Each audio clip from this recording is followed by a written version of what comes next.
दोस्तों, चांद के बारे में रिसर्च पिछले कई सालों से चल रही है।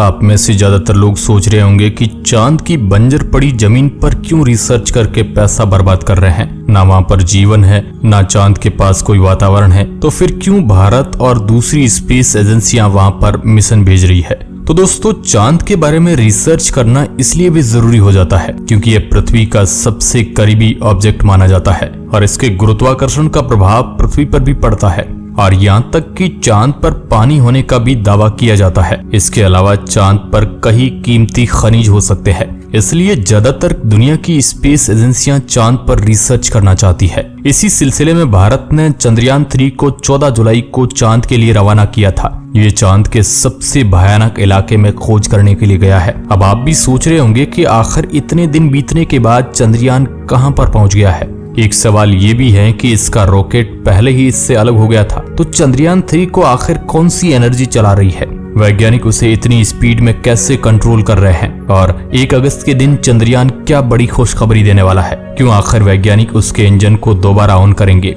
आखिर उसके अंदर कितना फ्यूल है और चांद पर ये कब तक उतर जाएगा। सब कुछ जितने भी चंद्रयान 3 को लेकर आपके जहन में सवाल घूम रहे हैं, उनका जवाब आज के इस वीडियो में क्लियर कर देंगे। मैं हूं आपका दोस्त सुरेश सांचोरी और आप देख रहे हैं रहस्य टेलीविजन यूट्यूब चैनल। दोस्तों, चंद्रयान 3 ने क्या खुशखबरी दी है ये जानने से पहले आप ये जान लीजिए कि जब भी कोई अंतरिक्ष यान पृथ्वी से निकलकर किसी दूसरी दुनिया की ओर अपना रास्ता तय करता है तो वह सीधा अपने लक्ष्य की तरफ नहीं जाता है, बल्कि सबसे पहले वो अंडाकार कक्षा में पृथ्वी की परिक्रमा करता है। इस प्रकार 5-6 राउंड काटकर वह पृथ्वी से धीरे धीरे दूर चला जाता है। चंद्रयान 3 के साथ भी कुछ ऐसा ही किया गया है। चंद्रयान 3 पृथ्वी के चारों ओर अंडाकार राउंड काटता हुआ चंद्रमा के नजदीक जा रहा है। करीब 5 राउंड काटकर ये पृथ्वी के ऑर्बिट से बाहर निकल जाएगा। अभी हाल फिलहाल इसरो की ताजा जानकारी के मुताबिक चंद्रयान 3 पृथ्वी के अंतिम राउंड को पूरा कर चुका है और बहुत ही जल्द पृथ्वी के गुरुत्वाकर्षण को ये छोड़ देगा। कहा जा रहा है कि 1 अगस्त के दिन ये पृथ्वी की परिक्रमा पूरी करके चांद की तरफ जाने वाले सीधे रास्ते की तरफ चल पड़ेगा।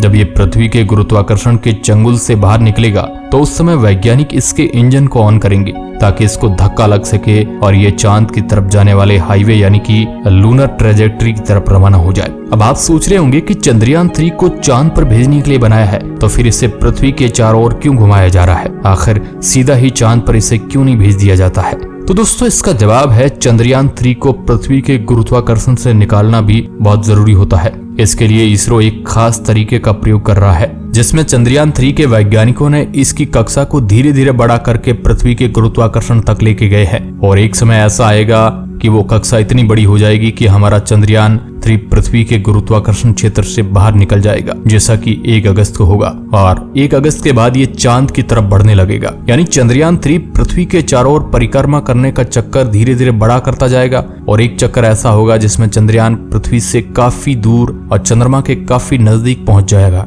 लेकिन दोस्तों, ये काम जितना हमें सरल लग रहा है उतना सरल है नहीं। इसमें कई सारे भयानक एक्सपीरियंस का सामना करना पड़ता है। इसके लिए थोड़ा और इस मुद्दे को गहराई में चलते हैं। दोस्तों, आपने पूरी प्रक्रिया तो समझ ली, लेकिन आप ये नहीं समझ पाए होंगे कि चंद्रयान 3 तो अभी अंतरिक्ष में है, पर इसरो इसकी कक्षा को कैसे बदल रहा है और 1 अगस्त को क्या होने वाला है। तो हम आपको पहले इसका जवाब दे देते हैं। दरअसल दोस्तों, वैज्ञानिकों को इन बातों के बारे में पहले ही पता होता है, इसलिए इसरो ने चंद्रयान 3 की दिशा और कक्षा बदलने के लिए उसमें थ्रस्टर्स लगाए थे। इन थ्रस्टर को चालू करके इसरो चंद्रयान 3 की दिशा और गति को नियंत्रित कर सकता है। अब चंद्रयान 3 पृथ्वी से 1 लाख से ज्यादा किलोमीटर की दूरी पर आज मौजूद है। 1 अगस्त का दिन वैज्ञानिकों के लिए बहुत बड़ा रहने वाला है। इसरो ने कहा है कि 1 अगस्त को 12 से 1 बजे के बीच उसके थ्रस्टर्स को चालू करने की योजना बनाई गई है। इससे पृथ्वी के गुरुत्वाकर्षण से निकालकर चांद वाले रास्ते में शिफ्ट होने में 28 से 31 मिनट का समय लग सकता है। कल का दिन वैज्ञानिकों के लिए बहुत अहम है और फिर जो आपको ये रास्ता इस विजुअल में दिख रहा है चंद्रमा और पृथ्वी के बीच का, इस रास्ते पर यह मुसाफिर चल पड़ेगा। इस रास्ते पर लगभग 5 दिन ये यात्रा करके चंद्रमा के नजदीक पहुंचेगा और 5 से 6 अगस्त को हमारा चंद्रयान 3 चांद की कक्षा में प्रवेश करने के लिए तैयार हो जाएगा। यहाँ पर वैज्ञानिक फिर से वही प्रोसेस अपनाएंगे और मॉड्यूल सिस्टम को चालू करके थ्रस्टर्स के जरिए इसे चांद की कक्षा में भेज दिया जाएगा। फिर राउंड के जरिए धीरे धीरे ये चंद्रमा के नजदीक चला जाएगा। फिर 17 अगस्त की तारीख को पेलोड, लैंडर और रोवर मॉड्यूल से अलग हो जाएंगे और फिर लैंडर और रोवर चांद के अंडाकार कक्ष में आएंगे। चांद की कक्षा में आने के बाद वैज्ञानिकों का काम इसकी गति को धीमा करना होगा।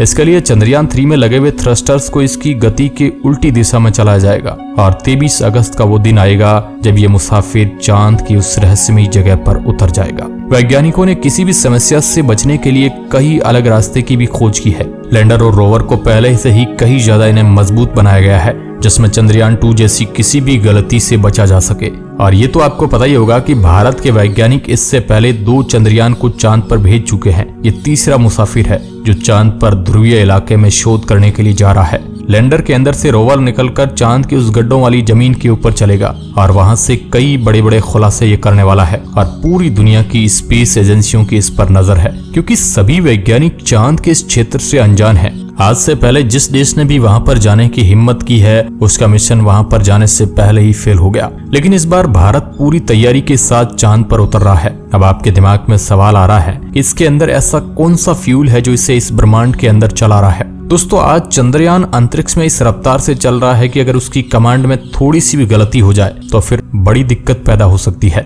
चंद्रयान 3 14 तारीख को सतीश धवन स्पेस सेंटर से चांद के लिए रवाना हुआ था। उसके 16 मिनट बाद ये पृथ्वी के ऑर्बिट में दाखिल हो चुका था। और ये भी आपको पता होगा कि कोई भी अंतरिक्ष यान को पृथ्वी के वातावरण से निकलने के लिए 1 सेकंड के अंदर उसे 11 किलोमीटर की स्पीड हासिल करनी पड़ती है जो कि नॉर्मल बात नहीं है। इतनी स्पीड इसे रॉकेट में लगे बूस्टर और अलग अलग इंजन इसे हासिल करवा देते हैं। अब यहाँ बात आती है कि रॉकेट में जो फ्यूल है, जो एनर्जी है, वो क्रायोजेनिक स्टेज के अलग होते ही खत्म हो चुका है। मतलब लॉन्च से केवल 16 मिनट के बाद ही ये पूरा का पूरा खेल तो खत्म हो चुका है। अब चंद्रयान चल किससे रहा है? इस वक्त चंद्रयान 3 3 तरह की दोस्तों एनर्जी से चल रहा है। एक तो इसके अंदर फ्यूल भरा हुआ है, फ्यूल के 2 टैंक है, दूसरा सोलर एनर्जी और तीसरी है बैटरी। फ्यूल की बात करें तो यहाँ पर पेट्रोल डीजल का यूज इसके अंदर नहीं किया जाता है, ना ही इसमें एविएशन कैरोसिन का यूज होता है जो हवाई जहाज में इस्तेमाल होता है, बल्कि चंद्रयान 3 में भी सैटेलाइट में यूज होने वाला प्रोपलेट हाइड्रोजन होता है जिसको जलाने के लिए नाइट्रोजन टेट्रा ऑक्साइड का यूज किया जाता है।